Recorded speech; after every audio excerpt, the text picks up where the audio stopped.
Un grand merci à vous. Moi qui ai toujours rêvé d'être un chanteur de rock, voilà, là, quasiment, je suis presque comblé là, avec cette petite musique douce.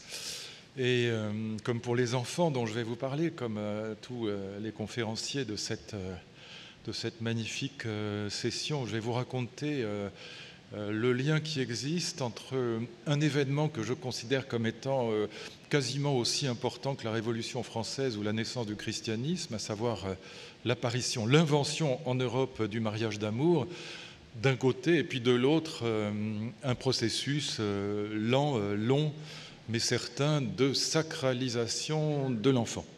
Et vous allez voir que cette histoire, qui n'est pas forcément connue de tous, est absolument passionnante. C'est une histoire tout à fait extraordinaire et qui est liée exclusivement au départ à la vieille Europe. C'est une invention de l'Europe. Nous sommes passés quelque part au XVIIIe, XIXe siècle, et puis surtout XXe, du mariage arrangé par les familles, mais surtout par les villages. Nous sommes passés du mariage arrangé au mariage choisi, par amour et pour l'épanouissement de l'amour dans la famille. Et ça a des conséquences sur le rapport à l'enfance qui sont abyssales, qui sont gigantesques. Peut-être avant de commencer, je vous renvoie, si ça vous intéresse, à un rapport qui a été rendu par un médecin indien à l'ONU en 2014 sur les mariages forcés qui existent encore dans le monde. Et d'ailleurs, je ne devrais pas dire qui existent encore parce qu'en vérité, ils sont en progression considérable. Ce rapport fait état du fait que d'ici 2025, 130 millions de petites filles seront mariées de force, donc des très petites filles, 8 ans, 9 ans, quelquefois moins, que c'est une véritable catastrophe pour ces petites filles parce que, en termes de santé, elles vont attraper des maladies parfois effroyables, en termes d'éducation, en termes d'amour aussi tout simplement, en termes de vie affective, en termes de vie professionnelle. Ce rapport montre à quel point c'est une catastrophe pour elles. Et 150 pays aujourd'hui encore marient de force les petites filles. C'est rarement les garçons, c'est presque toujours les petites filles. On marie de force les petites filles, donc encore dans 150 pays aujourd'hui, où les mariages sont donc organisés par les familles, mais comme je vous le disais tout à l'heure, on va voir pourquoi aussi beaucoup par les villages, et notamment au Yémen, au Nigeria, au Pakistan, en Inde, voilà des pays où on est encore très largement dans le mariage arrangé. Ce que les historiens nous ont appris, les historiens nous ont appris cela très récemment, en fait, à l'échelle de l'histoire de l'historiographie. C'est seulement dans les années 50-60 qu'on s'intéresse à ce qu'on va appeler l'histoire de la vie privée. Pour cette raison, d'ailleurs, on appelle cette nouvelle façon de voir l'histoire, on l'appelle la nouvelle histoire ou l'histoire des mentalités.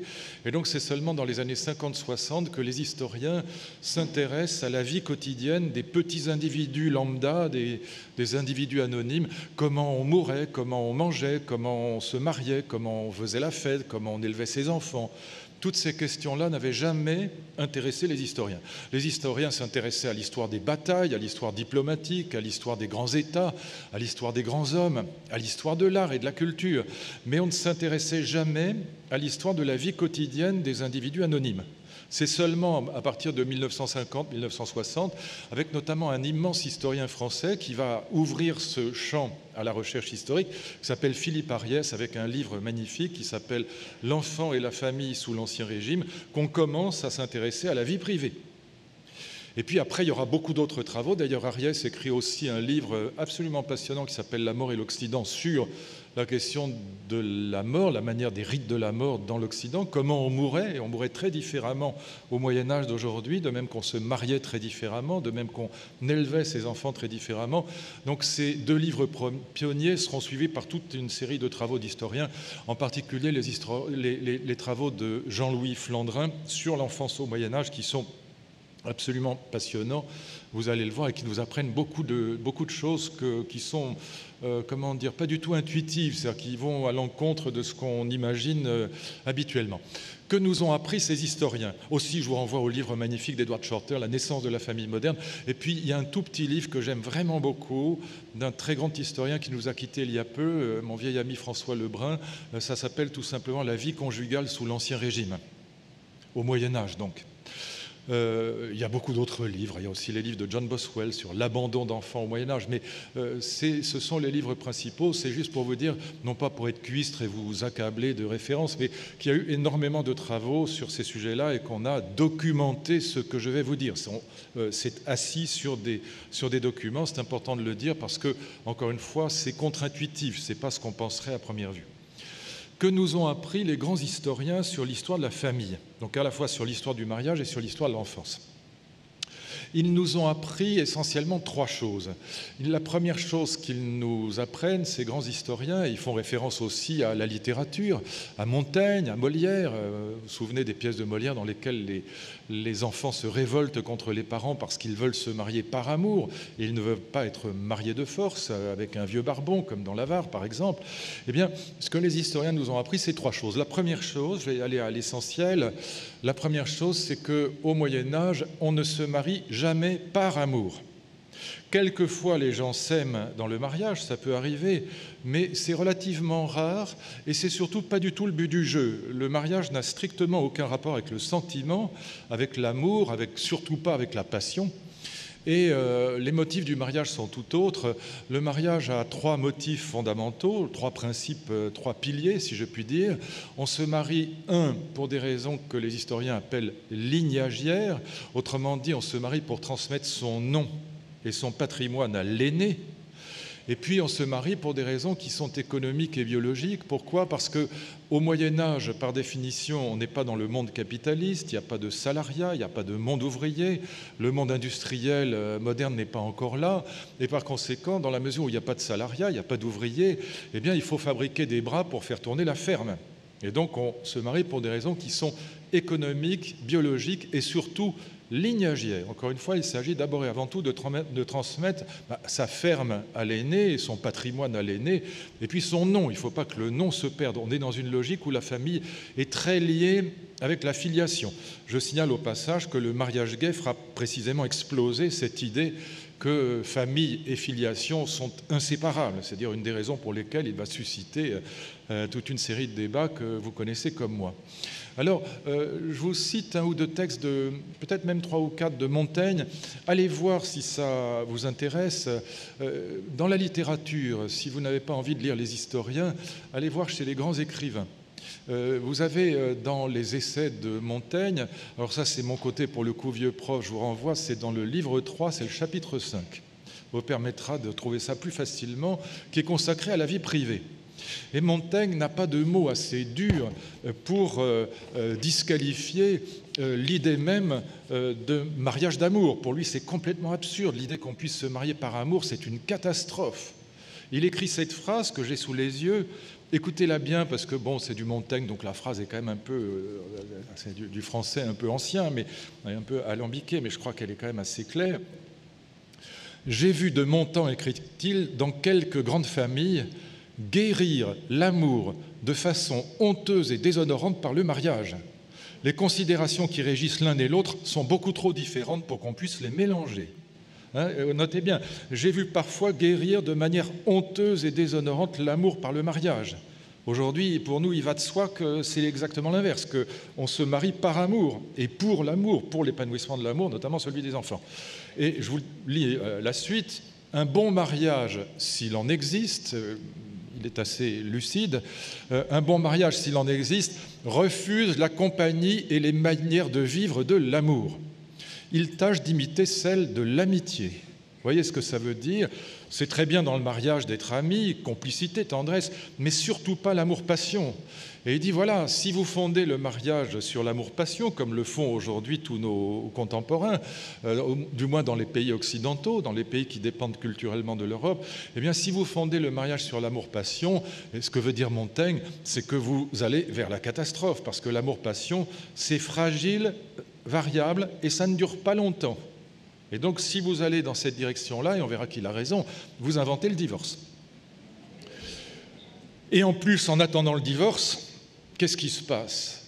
eh bien, comme la passion s'éteint, qu'elle ne dure pas, et que c'est extrêmement difficile de transformer la passion amoureuse en quelque chose qui pourrait être peut-être mieux que la passion, une amitié amoureuse, ou quelque chose de l'ordre de la tendresse, de la complicité, mais ce n'est pas toujours comme ça que ça se passe, puisque, comme vous le savez, 60% de nos mariages d'amour se terminent aujourd'hui dans les grandes villes occidentales par un divorce, avant 7 ans.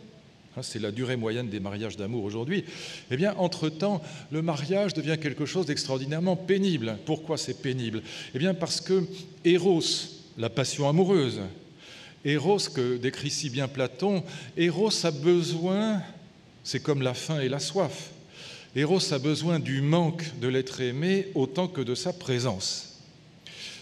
Si vous n'aviez pas éprouvé le manque, c'est-à-dire la faim, si vous n'aviez pas éprouvé le manque de liquide, c'est-à-dire la soif, vous n'auriez aucun plaisir à boire et à manger. Si on était tout le temps sous perfusion, eh bien, on n'éprouverait jamais de plaisir à dîner ou à déjeuner. Eh bien, c'est la même chose avec Éros. Et le mariage, de ce point de vue-là, pour Montaigne, et bon, peut-être pas seulement pour lui, ça tue l'amour, parce que c'est comme si on était sous perfusion en permanence, puisque l'objet aimé est toujours là, il est toujours présent, le garde-manger est toujours plein. Voilà pourquoi Montaigne écrit la chose suivante. Il arrive en ce domaine ce que l'on voit pour les cages. Les oiseaux qui sont dehors désespèrent d'y entrer, et par un égal souci, ceux qui sont dedans désespèrent d'en sortir. C'est pas mal quand même, c'est bien vu. Oui, parce qu'on a fondé bêtement le mariage sur l'amour. Et il continue, parce que Montaigne est vraiment tout à fait typique de son époque. Montaigne n'est pas très original, c'est un magnifique écrivain, c'est un homme extrêmement sympathique, mais enfin il est tout à fait un homme de son temps. Je ne vois pas de mariage qui échoue et soit troublé plus rapidement que ceux qui sont mis en route par la beauté et les désirs amoureux. Il y faut des fondements plus solides et plus stables, et y marcher avec précaution. Cette bouillante allégresse de l'amour n'y est pas bonne. Fonder le mariage sur l'amour-passion, en effet, c'est inventer le divorce. Et bien évidemment, les historiens vont reprendre le même thème, il n'y a pas que la littérature qui en parle, et donc le premier enseignement de ce travail d'historien, qui reprend encore une fois les grands écrits de l'époque, comme ceux de Montaigne et de Molière, eh bien, c'est de nous montrer qu'en effet, le mariage d'amour n'existait pas. Encore une fois, ne confondez pas. On peut s'aimer dans le mariage au Moyen-Âge, ça peut exister, de même qu'on peut parfois aimer les enfants, c'est assez rare aussi, mais on verra que c'est très rare même. Mais en tout cas, ça n'est pas le but du mariage. Ève Ruggieri, que j'aime beaucoup, on s'est vu ensemble parfois sur Radio Classique, me faisait observer la chose suivante, me racontait une anecdote dont elle me jure qu'elle est vraie, et aucune raison d'en douter, elle est très savante, c'est beaucoup de choses. Et elle est très typique de ce mariage ancien, de ce mariage du Moyen-Âge, qui n'a rien à voir avec l'amour. C'est l'histoire d'un aristocrate qui part pour un long voyage. On est au Moyen-Âge, donc le téléphone n'existe pas. Il est parti peut-être depuis plusieurs semaines, voire depuis plusieurs mois. Il rentre par conséquent dans son château un soir à l'improviste. Il ne faut jamais faire ça. Nous, on sait qu'il faut... Ben oui, on sait bien qu'il faut passer un coup de fil avant. Et donc, mais là, il n'a pas le téléphone. Il pousse la porte de son boudoir. Et il trouve, hélas pour lui, le malheureux, il trouve sa femme agenouillée devant son meilleur ami, qui est le châtelain d'à côté, en train de pratiquer, pardonnez-moi, mais bon, c'est la vie, ce qu'on appelle communément une bonne manière. Bon, je vois qu'il y en a qui y suivent, et, et le mari tout de même choqué s'exclame « Mais enfin, madame, imaginez que ce soit quelqu'un d'autre que moi qui soit rentré dans la pièce. » Je l'aime beaucoup, elle est magnifique, mais je l'adore. Moi-même, je ne peux pas la raconter sans rire, parce que c'est tellement significatif. Comme il n'y a pas d'amour-passion, il n'y a pas de jalousie. Mais il y a le souci à la fois de la bienséance, mais aussi du lignage. Le malheureux ne veut pas laisser son château au fils du voisin. Et donc, il est évidemment choqué, mais il n'est pas jaloux pour autant. Encore une fois, si vous y réfléchissez en vous-même, jalousie et amour-passion marchent ensemble. Ceux qui vous disent « Ah ben moi, je ne suis pas jaloux de ma femme », c'est que l'amour-passion est passé, ou peut-être qu'il n'a jamais été là. Mais c'est évident que quand on est passionnément amoureux, on est forcément jaloux. Eros, c'est une forme d'amour qui est dominatrice et qui est possessive.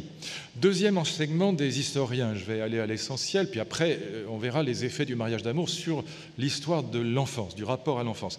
Deuxième enseignement des historiens, ils se sont passionnés, ces historiens, pour une pratique qui parcourt tout le Moyen-Âge et qui porte un nom qu'on a gardé en français contemporain, mais on a oublié la signification la plupart du temps.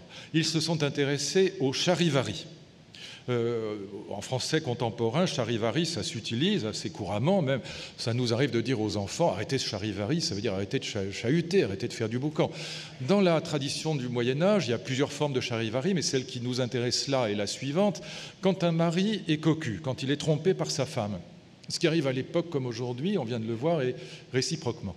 Eh bien, lorsqu'un mari est trompé, lorsqu'il est cocu, comme ce sont les villageois, réfléchissez bien à ça, comprenez bien, qui ont marié les jeunes gens. Pourquoi ? Parce que le mariage n'était pas simplement l'affaire du père de famille, comme dans les pièces de Molière, mais au Moyen-Âge, le mariage, aussi bien chez les petits paysans que dans la haute aristocratie, le mariage est l'occasion, par exemple, de réconcilier des familles qui se sont fâchées bêtement, et on les réconcilie par un mariage, en mariant le garçon et la fille.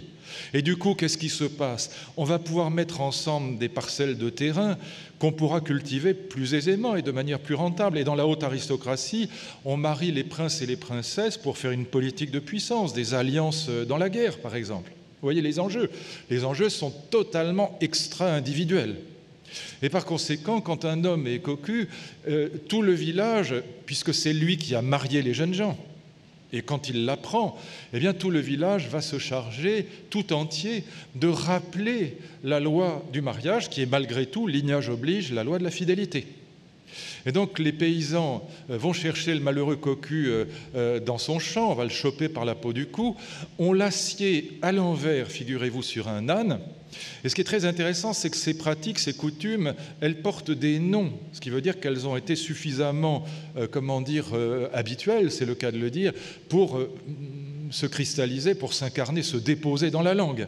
Donc on l'assied à l'envers sur un âne, ça s'appelle l'azouade, pour lui montrer qu'il ne va pas droit. On lui fait traverser le village tout entier sous les colibets, on lui jette des légumes pourris à la figure, on lui crache dessus, on le cogne un peu, et puis on remet les deux époux infidèles dans leur maison, et là commence le charivari. On tape sur les murs de la maison pendant quelquefois jusqu'à 48 heures, et on tape avec des pelles, des pioches, des poêles, des casseroles, tout ce qui peut faire du bruit, et quelquefois on organise même autour de la maison un carnaval de faux musiciens, munis de faux instruments de musique, mais qui font beaucoup de boucans, des crécelles par exemple. Et donc on s'organise pour, avec ce boucan du diable, rappeler aux malheureux époux la loi qui est celle du mariage, à savoir la fidélité. Bien évidemment, vous voyez qu'aujourd'hui, une telle coutume nous paraîtrait complètement délirante.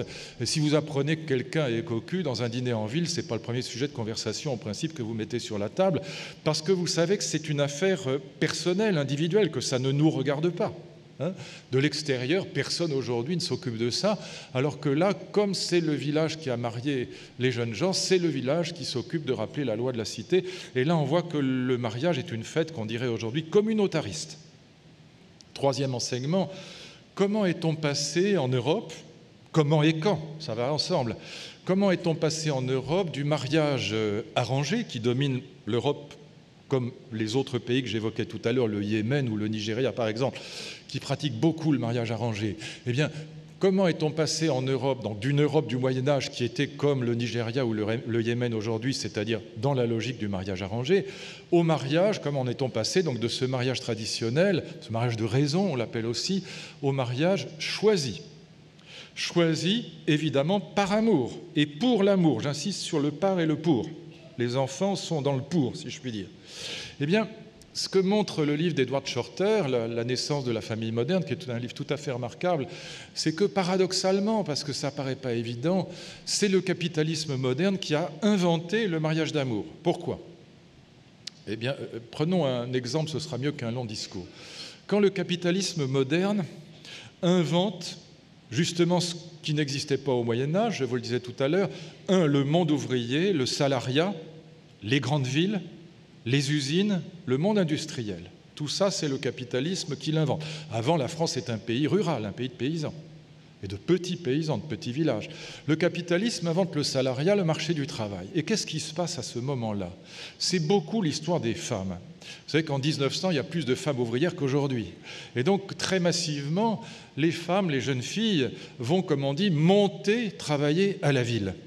Et prenez l'histoire, par exemple, d'une petite Bretonne qui va, mettons, elle a 15 ans, elle va, ou 16 ans, s'arracher à son village.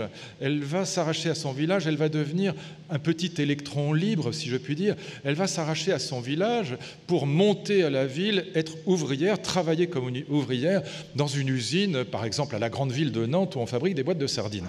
Eh bien, qu'est-ce qui se passe? Écoutez bien les mots parce qu'ils ont du sens.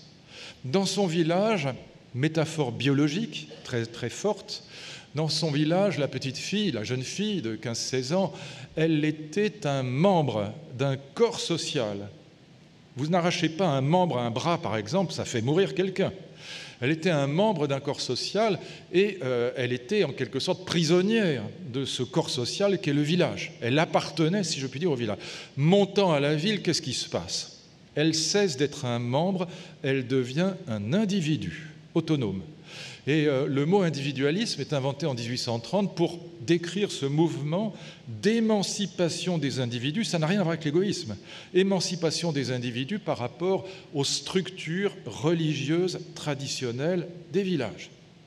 Une fois à la ville, cette petite, elle est ouvrière. Eh bien, elle va avoir une double liberté qui va être à l'origine du mariage d'amour, qui va permettre la création du mariage d'amour en Europe. La double liberté est la suivante. La première liberté, tout simplement, c'est qu'elle est loin du village.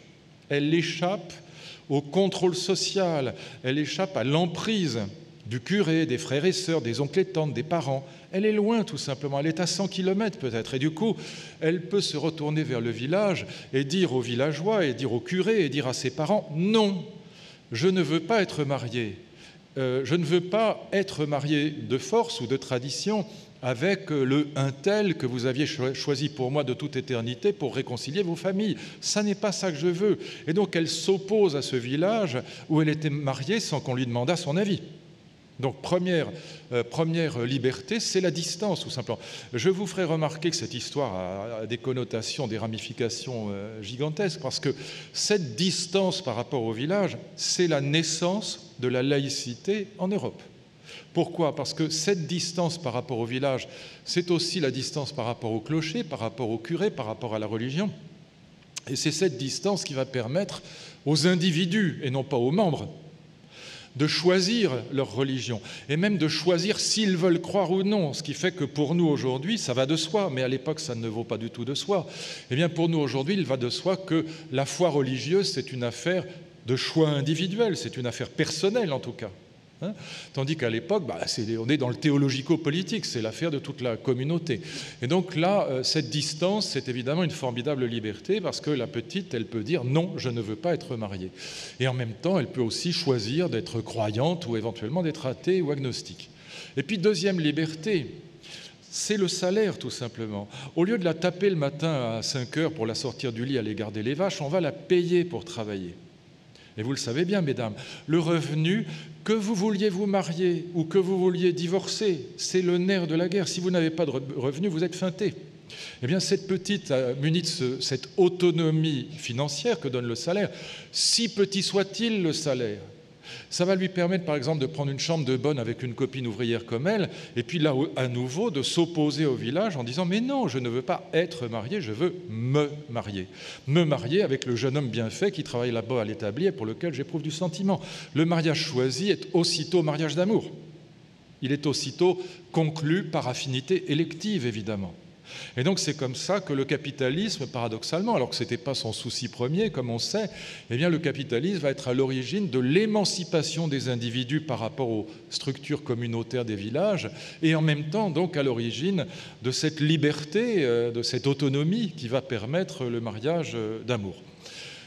Il va y avoir 3 conséquences. La première conséquence, c'est évidemment, comme je vous le suggérais tout à l'heure, l'invention du divorce. Et la grande loi sur le divorce, il y en a plusieurs, mais enfin la grande loi, la définitive, c'est 1884. Et ce qui est très intéressant, c'est que les débats autour du divorce en 1884, que ce soit d'ailleurs à l'Assemblée ou dans le peuple, les débats sont 1000 fois plus violents qu'aujourd'hui autour du mariage gay. Parce que, évidemment, l'Église est vent debout, comme d'habitude, disant on va tout fout le camp, c'est la fin de la famille, bon, et briser la famille, le divorce, quelle horreur, etc. Le divorce était évidemment interdit, et donc tous les conservateurs, tous les réactionnaires sont hostiles au divorce. Mais, bien sûr, c'est dans le monde ouvrier que le mariage d'amour s'est propagé comme une traînée de poudre. Pourquoi ? Parce que, et beaucoup plus tard dans les familles bourgeoises, pourquoi ? Parce que dans le monde ouvrier, comme on n'a pas de patrimoine, on n'a pas beaucoup d'argent, au fond, on rentre dans le mariage d'amour beaucoup plus aisément que dans les familles bourgeoises, où on va essayer d'éviter ce que les notaires appellent les mariages morganatiques, c'est-à-dire les différences de fortune ou les différences de milieu social. Dans le mariage ouvrier, c'est tout au long du XIXe siècle que vraiment le mariage d'amour s'installe, il progresse de manière exponentielle, et que du coup, évidemment, et c'est ce que voulait dire Montaigne, c'est le problème du couple aujourd'hui. Si vous fondez le mariage sur l'amour-passion, alors évidemment, la réciproque, si je puis dire, le revers de la médaille, c'est l'invention du divorce. Et donc, ce divorce, il est acquis en 1884. Alors, aujourd'hui, vous entendez, surtout à droite, il faut bien le dire, vous entendez constamment, on l'a entendu 1000 fois autour de la manif pour tous, tout fout le camp, tout est fichu, la famille éclate, enfin c'est horrible tout ça, la décadence, le déclin, enfin bon. Et donc, on peut convoquer 1000 personnes pour rajouter de l'huile sur le feu. La vérité est tout autre, elle est beaucoup plus complexe. Il y a en vérité 3 âges de la famille. Il y a un âge aristocratique qui est très bien décrit par Maupassant dans une petite nouvelle que je vous conseille vivement parce qu'elle est formidable, elle est très drôle. En plus, ça s'appelle Jadis. Vous trouverez ça, par exemple, dans la collection bouquins des Boutins, beau lapsus. Oui, celui-là, il est fortiche, oui. Tout à l'heure à table, je défendais Freud contre les attaques de mon ami Michel Onfray, mais je ne pensais pas que je serais rattrapé aussi vite. Il est beau. Et donc, vous avez cette petite nouvelle de Maupassant qui s'appelle Jadis et que vous pourrez trouver donc dans la collection Bouquins et qui est magnifique parce que c'est une discussion entre une grand-mère et sa petite fille. Et la grand-mère, elle vit encore dans le grand siècle, elle vit encore dans le mariage arrangé. Et comme elle est presque aveugle, elle demande à sa petite fille de lui lire la presse. Et la petite fille lit les brèves, les nouvelles, les faits divers, comme on dit. Et dans les faits divers, il y a cette histoire d'une femme qui a été trompée par son mari et qui l'a revolverisée, comme on dit à l'époque. Elle a tué son mari et elle a tiré aussi sur sa maîtresse, la maîtresse de son mari. Et donc la petite fille trouve que cette épouse a bien raison. La petite fille est déjà dans le mariage d'amour et elle trouve que voilà, cette infidélité est scandaleuse et que, en effet, elle est affectivement scandaleuse, pas comme l'aristocrate de tout à l'heure, pas du point de vue du lignage, mais du point de vue de l'affectivité, elle est scandaleuse. Et donc, la petite fille qui est dans le mariage d'amour trouve que cette dame qui a tué son mari, elle a bien des excuses en tout cas. Et la grand-mère est scandalisée. Elle lui dit « Mais petite fille, mais tu es d'une bêtise inimaginable. » La preuve, lui dit-elle, c'est que on ne se marie qu'une fois dans sa vie. Et évidemment, la grand-mère vit dans un monde où le divorce est impensable. Mais en revanche, dit la grand-mère, on aime 20 fois. Et elle encourage vivement la petite fille à pratiquer le libertinage. Elle est formidable. C'est l'amour qui est le sacré, dit-elle. Écoute bien, fillette, une vieille qui a vécu 3 générations et qui en sait long, mais bien long sur les hommes et sur les femmes. Le mariage et l'amour n'ont rien à voir ensemble. On se marie pour fonder une famille, on forme une famille pour constituer la société. La société ne peut pas se passer du mariage. Si la société est une chaîne, chaque famille en est un des maillons. Pour souder ces anneaux-là, on cherche toujours des métaux pareils. Quand on se marie, il faut unir des convenances, combiner des fortunes, joindre des races semblables, travailler pour l'intérêt commun qui est la richesse et les enfants. On ne se marie qu'une fois, fillette, et parce que le monde l'exige. Mais on peut aimer 20 fois dans sa vie, parce que la nature nous a fait ainsi. Le mariage, c'est une loi, vois-tu, et l'amour, c'est un instinct qui nous pousse tantôt à droite, tantôt à gauche. Non, la grand-mère... Bon, voilà, moi je l'aime bien la grand-mère, elle est extrêmement sympathique. Et donc on voit bien que, en vérité, il y a 3 âges du mariage et que la droite ne comprend pas. Vous avez le mariage aristocratique, celui de la grand-mère, dans la nouvelle de Maupassant. Et le mariage aristocratique, on ne divorce pas, évidemment, mais on ne divorce pas du tout parce qu'on s'aime toute la vie, mais on ne divorce pas parce que l'amour n'étant pas du tout le motif du mariage, le fait de ne pas s'aimer n'est pas non plus un motif de divorce. Vous avez un deuxième âge, et c'est ce que la droite aujourd'hui idéalise en général, quand elle dit tout fout le camp, tout est foutu, etc. Bon, eh bien, le deuxième âge, c'est le mariage bourgeois, pas le mariage aristocratique, le mariage bourgeois. En gros, 1850-1950. C'est un mariage dans lequel, en effet, officiellement, on ne divorce pas. Mais la vérité, chers amis, voyez l'histoire de nos présidents de la République, qui sont tout à fait à l'image de ce mariage bourgeois. Eh bien, la vérité, c'est que on s'aime 6 jours, on s'emmerde 60 ans, et que le mari trompe sa femme à pied, à cheval et en voiture dans une institution sans laquelle cette famille bourgeoise n'aurait pas tenu 3 minutes, qui s'appelle le bordel. Et donc on a là quelque chose qui n'est pas du tout idéal. Cette famille où on ne divorce pas, elle est minée par des infidélités, des secrets de famille, des mensonges en tout genre.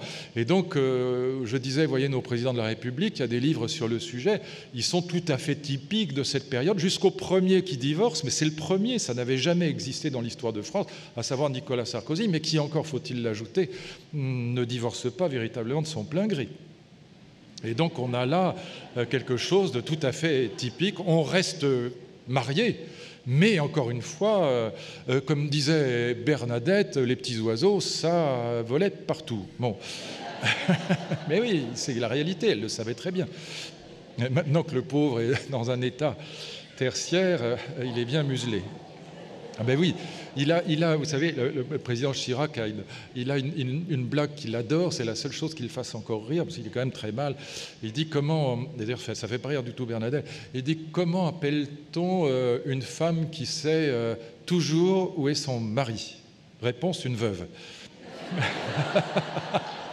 Elle est mignonne, bon, on ne peut pas la caser tous les jours, mais j'aime beaucoup Chirac, et donc...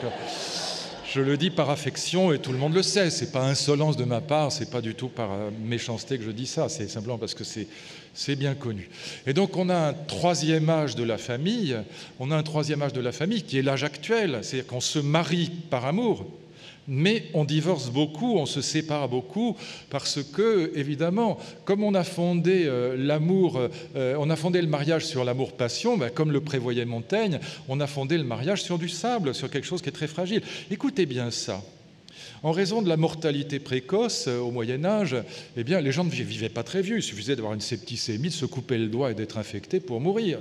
Et donc, en moyenne, quand on s'engageait pour l'éternité devant le curé, en plus, il y avait 2 têtes, comme on dit dans les viagers.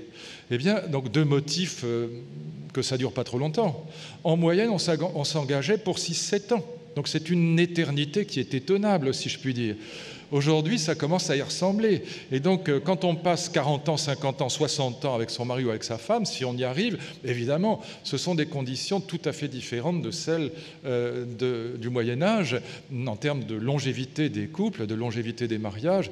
Et donc, 60% de nos mariages d'amour se terminent par un divorce au bout de 6 ou 7 ans dans les grandes villes européennes, comme je vous le disais tout à l'heure. Et donc, n'idéalisons pas les temps anciens. Quelle est la femme dans la salle et probablement l'homme aussi qui souhaiterait revenir au mariage arrangé? Personne. Mais en même temps, ce que nous payons, c'est la rançon de l'amour et de la liberté. L'amour-passion et la liberté, c'est beaucoup plus dur. Il y a que la tradition, que les entonnoirs ont engagé, puis ont resté toute sa vie, voilà, qu'on aime ça ou pas. Et les femmes sacrifiaient leur vie privée et leur vie professionnelle dans les milieux bourgeois. On ne travaillait pas, évidemment, à des hommes qui, encore une fois, les trompaient à pied, à cheval et en voiture au bordel. Donc c'est la vérité, simplement, c'est factuel, c'est pas insultant de le dire. Regardons les choses comme elles sont. Et donc n'idéalisons pas le mariage bourgeois. Et donc là, oui, on est rentré dans une période où on divorce beaucoup, on se sépare beaucoup, parce qu'encore une fois, c'est la rançon, c'est le prix de la liberté et de l'amour. Il y a un philosophe suisse que je trouve formidable, qui est mort il y a quelques années, Denis de Rougemont, qui a écrit un livre absolument magnifique sur l'amour et l'Occident, et notamment où il analyse les grands mythes amoureux du Moyen-Âge, dont le mythe de Tristan. C'est un livre superbe. Et dans ce livre, il raconte aussi, comme je le fais là, différemment, mais ça revient au même, l'histoire de la naissance du mariage d'amour. Et il dit, voilà, On sait très bien que le risque du mariage d'amour, et la formule est très belle, elle est très jolie, astucieuse, il dit « nous risquons de devenir des Don Juan au ralenti », c'est-à-dire qu'on va changer de femme ou de mari tous les 10 ans, tous les 12 ans, et on divorce et on recommence. Bon, on devient des Don Juan au ralenti parce qu'on a toujours la nostalgie de l'amour-passion, et quand cet amour-passion s'éteint, on rencontre quelqu'un, et puis on tombe amoureux, et puis on recommence, et puis on espère que ça va durer l'éternité, mais il se passe la même chose, on recommence une troisième fois, etc. Et donc on est des Don Juan au ralenti. Et voilà, il en concluait la chose suivante. Il faut, disait-il, la formule est volontairement un peu comme ça rhétorique, mais elle a du sens, il faut passer de l'amour-passion à l'amour-action, disait-il. Ça veut dire quoi? Eh bien, il faut décider qu'on restera avec sa femme ou avec son mari. On ne changera pas parce qu'on sait très bien que voilà, le risque est celui de l'usure et puis du recommencement, mais que ça ne changera rien. Si on a choisi quelqu'un, on décide de rester avec lui et on fait ça intelligemment, on construit le mariage, on construit la famille, c'est ça l'amour-action, au lieu d'être passif, d'être simplement amoureux, regardez bon, l'autre comme si c'était une merveille, mais encore une fois, ça ne dure pas. Eh bien, il faut passer de l'amour-action à de l'amour-passion à l'amour-action, c'est-à-dire qu'on construit sagement, avec sagesse, eh bien, sa relation amoureuse, amicale, affective en tout cas, avec sa femme ou avec son mari. Moyennant quoi, il est parti avec sa secrétaire, ce qui m'a toujours... Voilà, et j'ai trouvé ça décevant, voilà. Bon. Alors, la deuxième conséquence, je disais les conséquences du mariage d'amour. La deuxième conséquence, c'est... donc la première, c'est l'invention du divorce. La deuxième conséquence, c'est un amour exponentiel des enfants. Au Moyen-Âge, contrairement à ce qu'on pensait, et c'est là que les travaux des historiens sont les plus étonnants, au Moyen-Âge, on n'aime pas les enfants, on les aime peu. Alors ça existe, il y a toujours des exceptions, de même qu'il y a eu des mariages d'amour, même Montaigne y fait allusion, mais c'est très rare. On n'aime pas les enfants pour deux raisons, en vérité. On n'aime pas les enfants, d'abord parce qu'on ne s'est pas marié par amour, et que l'amour est transitif. Quand on se marie par amour, qu'on aime passionnément sa femme ou son mari, eh bien, voilà, on fait des enfants dans l'amour et on est, voilà, dans l'amour aussi avec les résultats de l'amour. Et donc, ces enfants, nous les aimons passionnément et c'est transitif. Mais aussi, il y a une autre raison au Moyen-Âge, c'est qu'on est dans la théologie de saint Thomas, qui elle-même vient d'Aristote. Et l'enfant est considéré comme n'étant pas, on dit non perfectum en latin. Non perfectum en latin, ça ne veut pas dire qu'il n'est pas parfait, personne n'est parfait, mais ça veut dire qu'il n'est pas achevé. Perfectum, ça veut dire achevé. Il n'est pas terminé, comme on dit dans les familles, il n'est pas cuit. Et donc, mais oui, et donc de même qu'une œuvre qui n'est pas achevée est moins bien qu'une œuvre qui est achevée, hein, qui est perfectum, qui est complète, si vous voulez, eh bien, un être qui n'est encore qu'en puissance, hein, qui n'est pas terminé, qui n'est pas cuit, comme je disais tout à l'heure, ben, c'est moins bien qu'un adulte. Et donc, l'enfant est considéré comme beaucoup moins important que l'adulte. Et dans une famille pauvre, eh bien, la mort d'un enfant est beaucoup moins grave que la mort d'un cochon ou d'un cheval. Alors, le premier, on y tient. Lignage oblige. Le deuxième, bon, il faut une roue de secours. Le troisième, évidemment, c'est une vraie plaie. Et donc la mortalité infantile provoquée est considérable. Et là, les travaux de Flandrin, d'Ariès, de Lebrun sont absolument passionnants sur le sujet parce qu'il y avait au fond 3 manières de mettre les enfants à mort. Le troisième, le quatrième, le cinquième, d'autant que la contraception, soyons clairs, le préservatif en peau de mouton, c'était quand même pas le pied. Et donc, ah oui, c'était ça. Bon, et donc, c'est la vie. Et donc, 3 manières de mettre les enfants à mort qui ont été étudiées par Flandrin, notamment à partir des homélies des prêtres, qui sont des documents passionnants sur le sujet. Ces travaux très, très scientifiques d'historiens, j'ai là sous les yeux, mais je ne vais pas vous les citer, gagner du temps, mais tout à fait passionnants. 3 manières de mettre les enfants à mort. Première manière, l'abandon d'enfants dans les petites familles, dans les familles de paysans pauvres. Ils ne peuvent pas garder les enfants, ils les abandonnent. Le Petit Pousset est une histoire vraie, en tout cas le début de l'histoire, pas les bottes de Celtieu, mais le début de l'histoire est une histoire vraie. Et donc on abandonne énormément les enfants. Dans son livre sur l'abandon d'enfants, John Boswell estime que dans la France jusqu'au XVIIIe siècle, au bon cœur des inconnus, les enfants abandonnés de l'Antiquité à la Renaissance, chez Gallimard, John Boswell estime que jusqu'au XVIIe siècle en tout cas, pratiquement 30% des petits Français sont abandonnés. C'est une mise à mort. Hein. Et donc j'ai retrouvé un texte d'un garde champêtre qui, chaque matin, ou en tout cas chaque semaine, ramasse, dit-il, des petits, des nourrissons dans sa hotte. Il va à 7-8 kilomètres de là les déposer d'un coup d'épaule, dit-il, devant le parvis sur le parvis de l'église. Et comme c'est en hiver, j'ai là le texte sous les yeux, chaque fois que j'arrivais, dit-il, il y avait 1 ou 2 petits morts dans ma hotte. Personne ne s'en souciait, c'était fait pour. Ça ne choquait personne, il n'y avait pas de mise en examen ni d'enquête, ça allait de soi. Deuxième manière de mettre les enfants à mort, la première est l'abandon. On dormait avec les nourrissons. Tous ceux qui connaissent la campagne, moi j'ai passé les 25 premières années de ma vie à la campagne, il y avait des cochons à côté, on sait très bien que dès que la truie met bas, la première chose qu'on fait, c'est qu'on retire les petits parce qu'elle les écrase. Et là, c'est le père de famille qui jouait le rôle de la truie.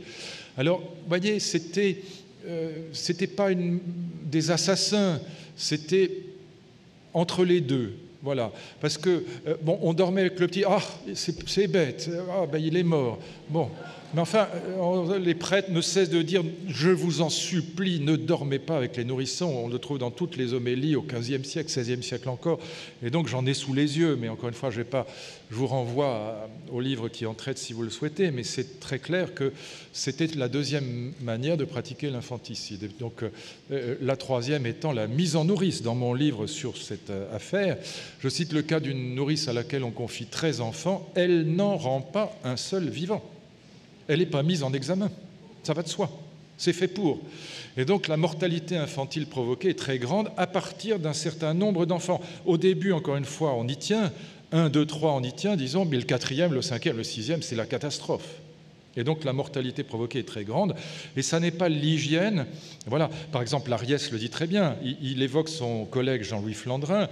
Jean-Louis Flandrin a analysé cette pratique cachée qui était l'infanticide. Il a montré comment la diminution de la mortalité infantile qu'on observe au XVIIIe siècle, parce que ça commence à diminuer au XVIIIe siècle. Entre parenthèses, c'est essentiellement à cause de la fin de la mortalité infantile que les statistiques sur l'espérance de vie des Français ont considérablement augmenté depuis le XVIIIe siècle, pratiquement multiplié par 3.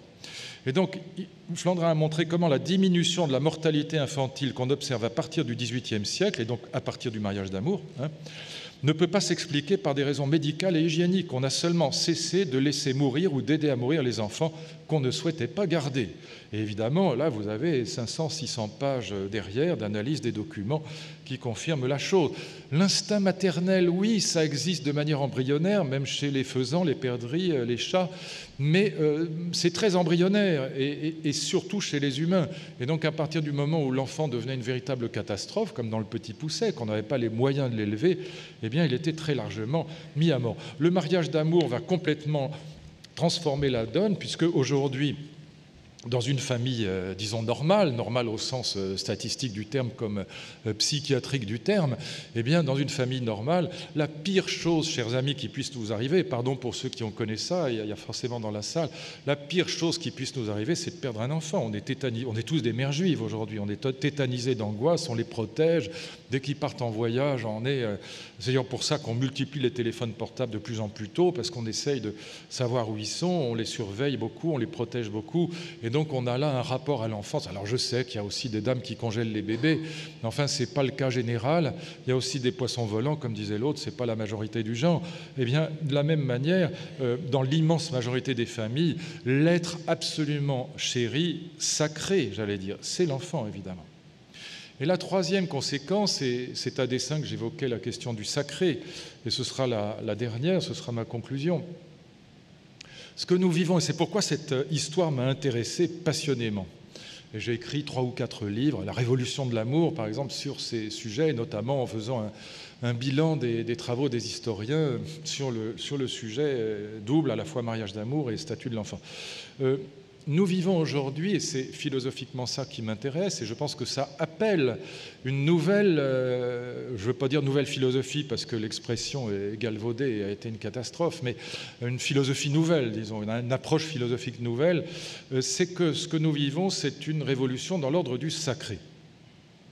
Qu'est-ce que c'est que le sacré ?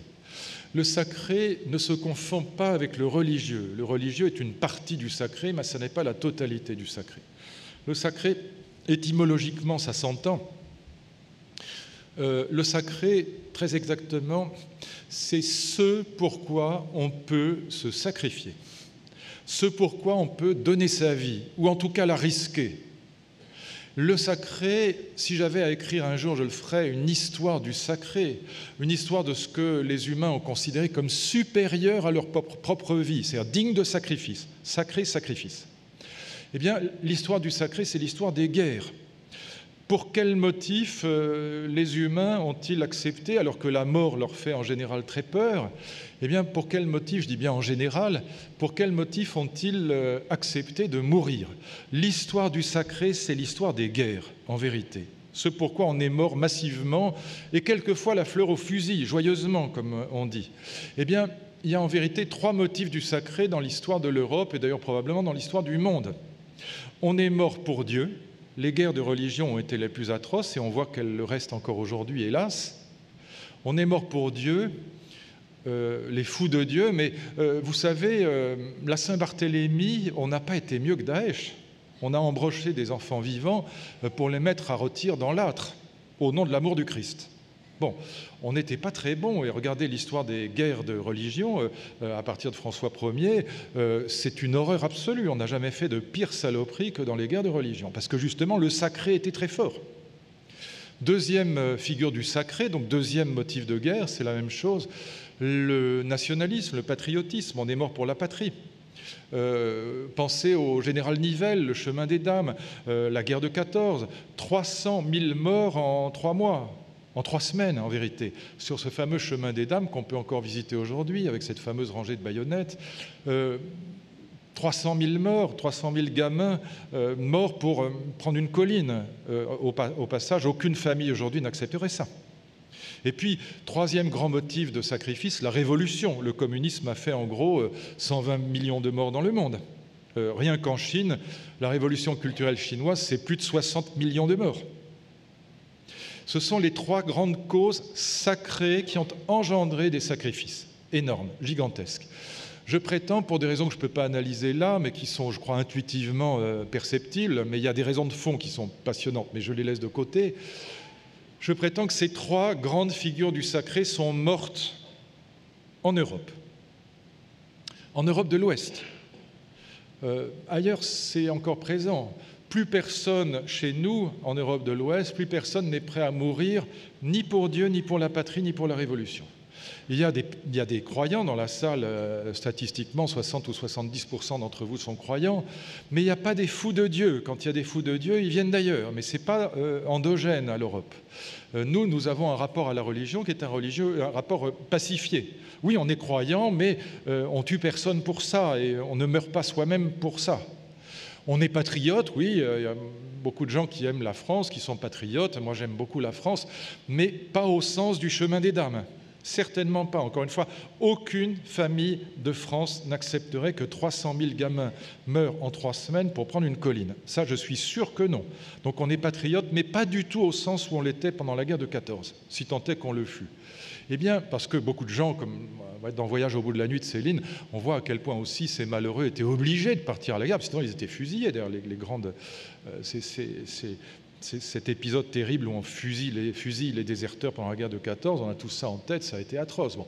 Et donc, et vous savez, les kamikazes, les Japonais, on les boulonnait dans leur avion, c'est-à-dire qu'ils n'avaient pas forcément grande envie de mourir. Bon.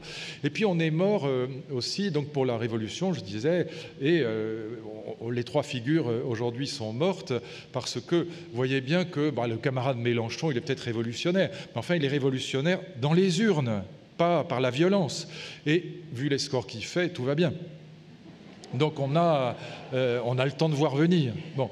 Et donc très peu de partis aujourd'hui en Europe restent vraiment révolutionnaires au sens où on l'était en 1905 ou 1917, où on l'était dans la révolution culturelle chinoise. Et donc plus personne aujourd'hui ne défend la violence. On est pour les élections, peut-être pour une autre politique, mais dans les élections et pas par la violence. Et donc Dieu, la patrie, la révolution sont des figures du sacré qui ne suscitent plus chez nous la guerre. Ailleurs, oui. Regardez ce qui s'est passé en ex-Yougoslavie, regardez Daesh. Là encore, on a un nationalisme fou, on a une religion avec des fous de Dieu. Mais chez nous, c'est fini. Alors maintenant, posez-vous la question en vous-même. Pour qui, sérieusement, Pour qui ou pourquoi vous seriez prêt à risquer votre vie? C'est ça la question du sacré, il n'y en a pas d'autre. La question du sacré, elle est là. Pour qui ou pourquoi vous seriez prêt à risquer votre vie et peut-être même à la donner? Et si vous réfléchissez bien, ça veut dire que vous considérez que cette chose-là, elle est sacrée. Eh bien, et ce n'est pas religieux, le sacré déborde de très loin le religieux. Et donc, la réponse pour l'immense majorité d'entre nous, je pense qu'elle est très clairement la suivante. Les seuls êtres pour lesquels, dans la vieille Europe, nous serions prêts à risquer nos vies, et peut-être même à les donner, ce sont des personnes de chair et de sang. Ce sont des individus, ce ne sont pas des entités abstraites. Dieu, la patrie, la révolution, ils peuvent toujours courir. Mais au lieu de pleurnicher, comme nombre de mes amis intellectuels, pessimistes, professionnels, en disant « Ah, tout fout le camp, l'identité perdue, la frontière, que sais-je encore ?» Non, c'est la meilleure nouvelle, même pas du siècle, du millénaire Champagne. Pour la première fois dans l'histoire de l'humanité, nous ne sommes plus dans une vision mortifère du sacrifice. Et donc les seuls êtres pour lesquels nous serions prêts, encore une fois, que nous considérons comme sacrés, que nous serions prêts à défendre au risque de nos vies, eh bien ce sont des personnes de chair et de sang, à commencer évidemment par celles qui sont sacralisées par l'amour, c'est-à-dire nos enfants, nos proches, nos amis, nos parents, nos frères et sœurs. Évidemment que moi, le premier, je pense que je ne suis pas le seul dans la salle, si, comme dans le choix de Sophie, je devais, ce n'est pas d'ailleurs le cas du choix de Sophie, mais enfin, si je devais choisir entre ma vie et celle de mes filles, très sincèrement, je crois que je n'hésiterais même pas un centième de seconde. Évidemment que je sacrifierais ma vie pour sauver mes enfants. Le problème ne se pose même pas. Et donc, mais réfléchissons. Ça veut dire que pour nous, le sacré est descendu sur terre.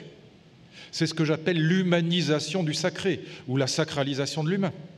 Et ça caractérise nos vieilles sociétés européennes plus que jamais dans l'histoire. Et donc, qu'est-ce que ça signifie? Ça signifie une chose sur le plan politique. Le jour où un politique comprendra ça, d'abord, je serai émerveillé, et ensuite, parce que ce sera une nouveauté radicale dans l'histoire, parce qu'ils sont encore dans la nation ou dans la révolution. Vous voyez, quand j'étais gamin en 68, j'avais 17 ans, à droite, le foyer de sens de la vie politique, c'était la nation. La France, la France, la France. Les gaullistes avaient un journal, pour ceux qui ont mon âge et qui s'en souviendront, qui s'appelait La Nation et qui était dirigé par un journaliste, un vieux journaliste d'ailleurs très sympathique, qui s'appelait Pierre Charpie. Mais c'était La Nation, la France, la France, la France. Et puis à gauche, tous mes camarades, qu'ils fussent maoïstes, trotskistes, anarchistes ou communistes, ils étaient révolutionnaires. Les deux foyers de sens sacrés de la politique qui donnaient du sens au projet particulier, c'était la nation à droite, la révolution à gauche.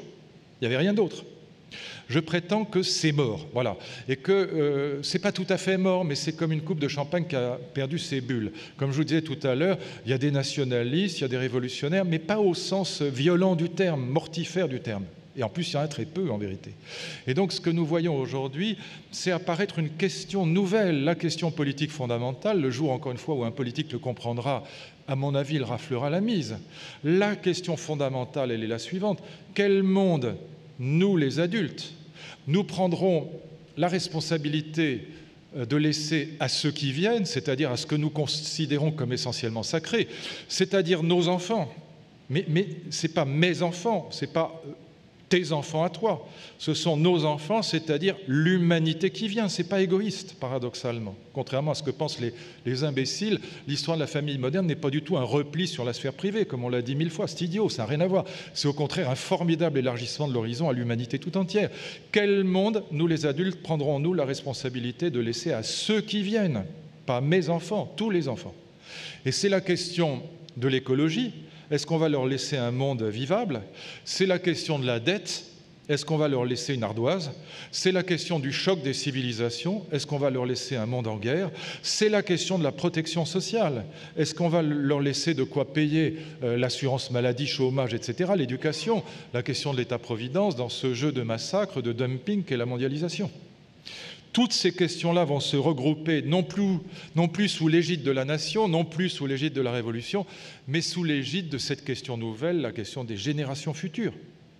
D'ailleurs, observez la chose suivante, moi qui n'ai pas une passion pour les écologistes, je leur reconnais en tout cas ce mérite d'avoir posé le doigt sur la question des générations futures. Et c'est d'ailleurs la seule raison pour laquelle l'écologie politique est le seul mouvement politique nouveau depuis 1789.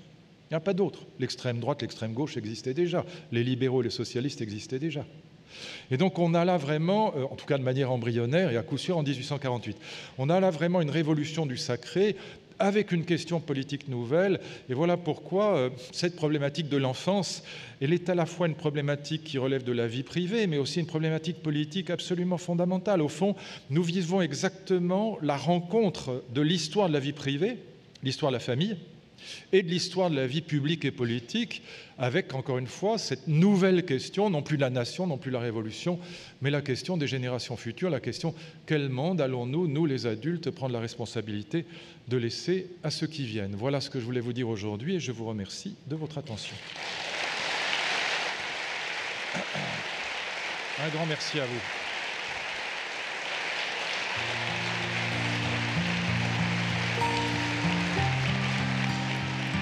Un grand merci. Merci beaucoup. Un grand merci à vous.